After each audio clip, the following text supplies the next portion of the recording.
गिबियावनो गासैबो रायजो राजा नोंथांमोनखौ आं खुलुमहरग्रोनाय जाबाय।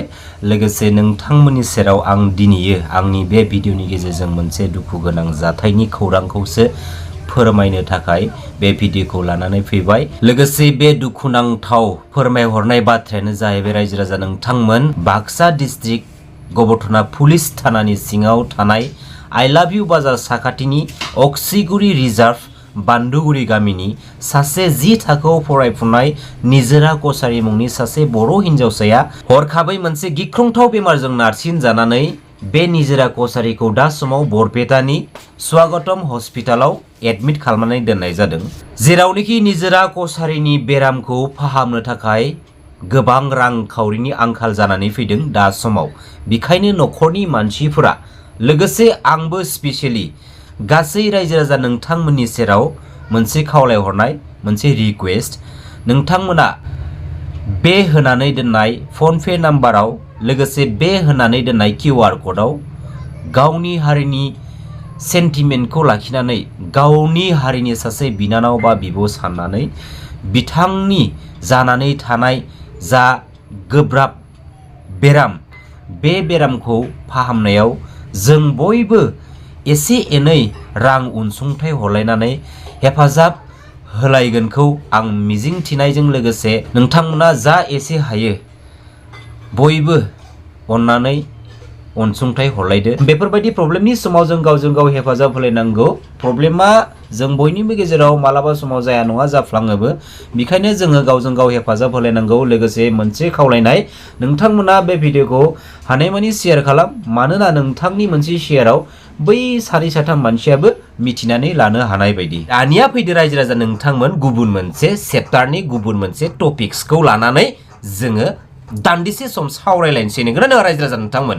जोंनि थासारि, बै थांनाय समनि जा थासारि आरो दिनैनि समनि जा थासारि, जेबो फारागथि गैया, एसेबो सोलायनाय गैया रायजो राजा नोंथांमोन। बै जारिमिन समनि जा थासारि लोगोसे दिनैनि समनि जा थासारि, एसेबो सोलायनायखौ जों नुनो मोनाखै। जोंनि माखासे इयुन जोलैयाबो पलिटिकेलनि माखासे बिथिंखौ लानानै नोजोर बोनानै दान्दिसे समब्लाबो साननो गोनां बाथ्रा दं होननानै आं सानो। थारैनो जुदि आंखौ हाजार हाजार मानसिफोरा दिनैनि समाव सापर्ट खालामो, मोजां मोनो, आं जुदि पलिटिकेल फिल्डआव जुदि आं थाङोब्ला आंथ' ओरैनो एसेबो खस्थ' मावालासिनो पलिटिकेल फिल्डनि सासे लिडार जाहैनो हागोन। बे लाइननि बाथ्राफोरखौ लानानै बा साननानै प्रमद बर' बिथाङा जुदि पलिटिकेल फोथाराव फैदोंमोनब्ला बियो जाबाय रं डिसिसन, गोरोन्थि साननाय। प्रमद बर' बिथांनि रायजो राजाफोरखौ गोथाङैनो गोथां थगायनाय फंसे बाथ्राया मा रायजो राजा नोंथांमोन मिथिगौ ना?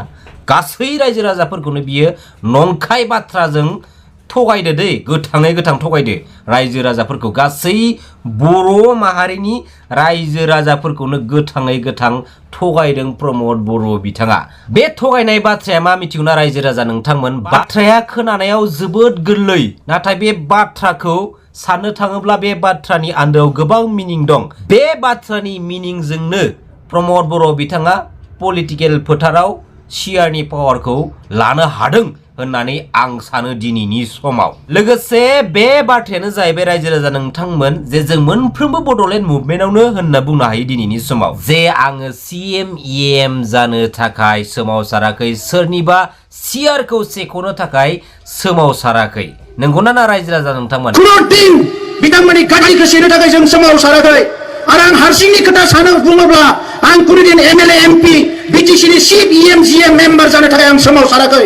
जेब्लासिम बड'लेण्ड मोनगोन मोना अब्लासिम सोमावसारबाय थागोन। प्रमद बर' बिथाङा गावनि खुगाजोंनो मोनफ्रोमबो बड'लेण्ड मुभमेन्टआवनो जों बुंनो हायो जे बिथाङा बारंबार बुंबोबाय थादों जे आङो CM जानो थाखाय सोमावसाराखै बा सोरनिबा सियारखौ सेख'नो थाखाय आं सोमावसाराखै। बिथां प्रमद बर'नि बे CM जानो थाखाय सोमावसाराखै होननाय बाथ्रानि सायाव दिनैनि समाव आं बे बाथ्राखौसो बुंनो सानगोन जे जाय समनिफ्राय बिथां प्रमद बर'आ बे CM सोरनिबा सियारखौ सेख'नो थाखाय सोमावसाराखै होननाय बाथ्राखौ स्ल'गान होजेनदोंमोन, बै समनिफ्रायनो बिथाङा पलिटिकेल इस्युजों लोब्बा दं होननानै आं दिनैनि समाव बुंनो सानो। आरो दा समाव CMनि सियाराव जिरायनानै बिथाङानो जोंनि BTC सरकारखौ सालायगासिनो दङ। लोगोसे बिथांनि सरकार सालायनाया दिनै 5 years कमप्लिट जानोसै। मोनसे बाथ्रा बुंबाय थानो मोनदों बिनि सरकार दैदेननाय समाव जे 17 years BPFआ मा मावबोदों मा मावबोआखैनो। आरो 17 yearsनि जाखिनि BPFनि दैदेननाय सरकाराव मावबोजादों 17 yearsआव हाग्रामा महिलारनि सरकार सालायबोनायाव BTC ओनसोलाव जेसेबांखिनि डेभेलपमेन्ट जाबोदों बैफोर डेभेलपमेन्टफोरखौ इयारलि पार्सेन्टेज वाइज जुदि जों केलकुलेसन खालामनानै दानि जा सरकार अर्थात प्रमद बर'नि जा सरकार सालायनाय 5 years कमप्लिट जानोसै बेखिनि समसिमहालागे डेभेलपमेन्टनि एसेबांखिनि खामानि मावबोखो बै 17 yearsनि डेभेलपमेन्टजों दानि 5 years कमप्लिट जाहांनाय जा सरकार बिनि पार्सेन्टेजखौ जुदि जों केलकुलेसन खालामनानै जुदि बहनोब्ला नोजोर होनानै नायहरोब्ला जोङो 1% खौबो जों नुनो मोना। नंगौना नङा रायजो राजा नोंथांमोन? नुनो मोना। बै गुबुन हारिनि पलिटिकेल मास्टार माइन्डेडफोरनि खैसाराव दानि CM प्रमद बर'आ बै समाव गाब्रफ्लांदोंबो जानो हानाय। आरो जेरावनोखि बिथाङा जाय समाव गाब्रदों बै गाब्रनाय समनिफ्राय बिथाङा ओंखारबोनोनो हाखादिया। जेरावनोखि बिथांनि जा लामा बे लामाया बबे लामायाव थांदों जों दिनै गासै रायजो राजाफ्रानो गावबा गावनि मेगनजों जों नायनानै लानो हाबाय।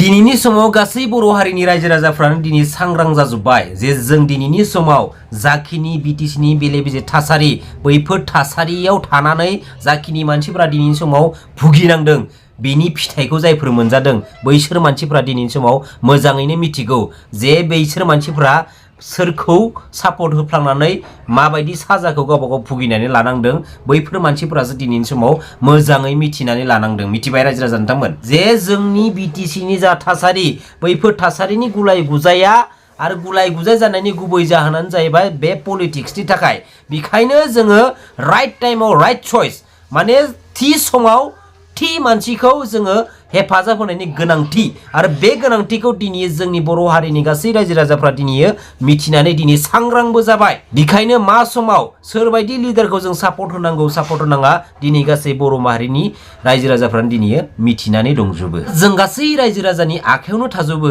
गासैबो पावारा जे जों गोसोब्ला बबेबा मोनसे पार्टिखौ जों देरहासार होहरनो हायो गोसोब्ला जोङो बबेबा मोनसे पार्टिखौ जों फेजेननोबो हायो। बेखायनो आं मा बुङो दिनैनि समाव जायफोर बाथ्राफोरखौनो जों दिनै ससियेल मिडियानि गेजेराव शेयार खालामजाथावा बैफोर माखासे आन्दोनि गुबै जाहोनफोरखौ गोसोआव लानानै जे जोंनि थासारिनि माखासे सिस्टेम एन्ड सिचुएसनफोरखौ लानानै जों रायजो राजाफ्रा बबेबा मोनसे पलिटिकेल पार्टिखौ पलिटिकेल फिल्डआव जों सापर्ट होनो नांगौ आरो जों रायजो राजाफ्रा जाय पलिटिकेल पार्टिखौ सापर्ट खालामगोन बै पार्टिनि सायाव जों नायबिजिरनानैसो जों बे पार्टिखौ जों सापर्ट खालामनांगौ। जेरावनोखि एसेब्लाबो 1 सेकेन्डब्लाबो बे पार्टिया जोंनि ओनसोलनि माखासे सिस्टेम्सफोरखौ लोगोसे जोंनि हारिनि माखासे सिस्टेम्सफोरखौ एसेब्लाबो मोजां लामायाव लाबोनो हानाय जाय पार्टि बे पार्टिनोसो जों दिनैनि समाव गासै रायजो राजाफ्रा थुलुंगा होनानै देरहासार होहरनानै जोंनि BTC गभर्नमेन्ट सालायनायाव जाफुंसार होहरनांगौ।